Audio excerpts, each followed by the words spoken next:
Marcos, capítulo 10, de 8 até o versículo 12. Jesus aqui, ao terminar a discussão com os fariseus, a respeito se podia repudiar a mulher, né, por qualquer motivo, e Jesus ele diz no verso 9, portanto, o que Deus ajuntou não separa o homem. E ele continua aqui, versículo 10. E em casa tornou os discípulos a interrogá-lo acerca disto. E ele lhe disse, qualquer que deixar sua mulher e casar com outra, adultera contra ela. E se a mulher deixar o seu marido e casar com outro, adultera.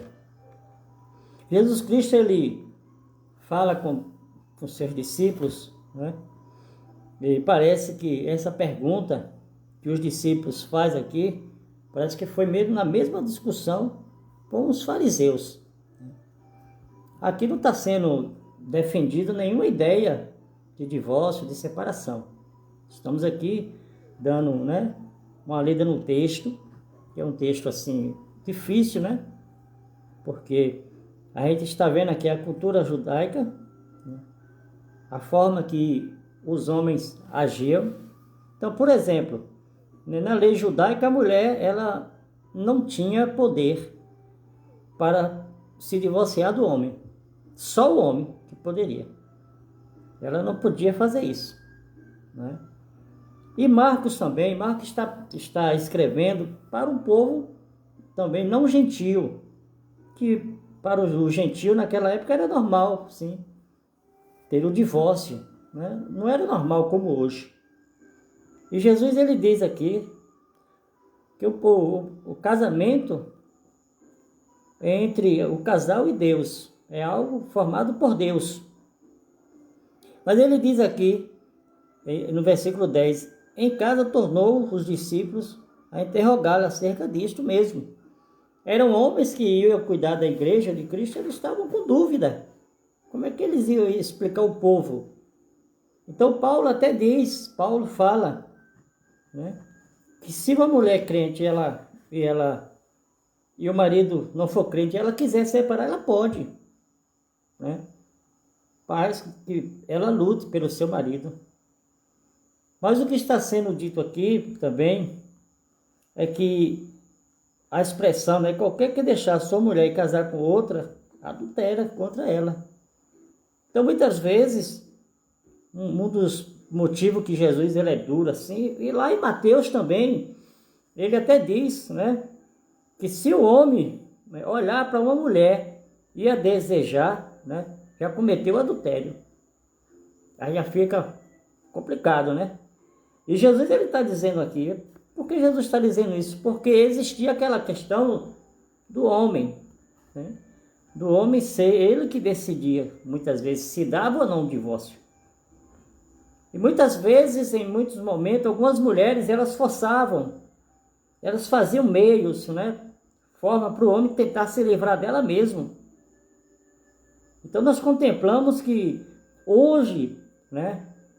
Infelizmente os homens mostram realmente aqueles covardes, aqueles que não sabem realmente dominar a sua vida, vai lá, espanca, bate, mata a mulher porque a mulher não quis mais um relacionamento.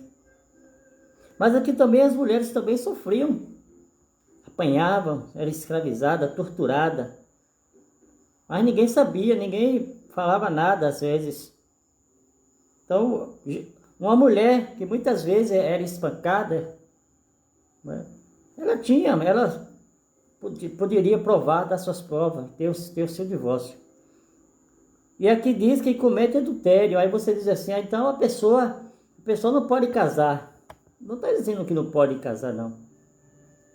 Jesus disse que Moisés deu a carta por causa da dureza do coração. Mas muitas vezes as pessoas elas não sabem o que querem e casam. Elas não esperam o tempo certo, ela casa, não vai dar certo não, porque a gente não se bateu. Aí já está fazendo brincadeira do casamento. Mas em muitos casos, vamos falar aqui a verdade, porque Os únicos pecados, que não tem perdão é a blasfêmia do Espírito Santo. E Jesus disse: se você não perdoar o seu irmão, eu também não vos perdoarei. É o que ele fala aí. Então, se uma mulher realmente ela quer realmente o divórcio, qual é melhor? Você falar a verdade ou ficar vivendo um casamento de mentira? Porque a mentira é do diabo. Então deve-se pensar muito bem. O casamento é uma instituição divina, né? É algo que foi Deus que criou. É algo divino, algo celebre. Então você deve fazer de tudo para manter o seu casamento. De tudo. Mas infelizmente tem casais que não conseguem mais viver. E vivem uma vida de mentira, né? E Jesus, ele quer que sejamos verdadeiros com ele. Então pense bem, antes de tomar a decisão de se divorciar ou casar. Fica a dica.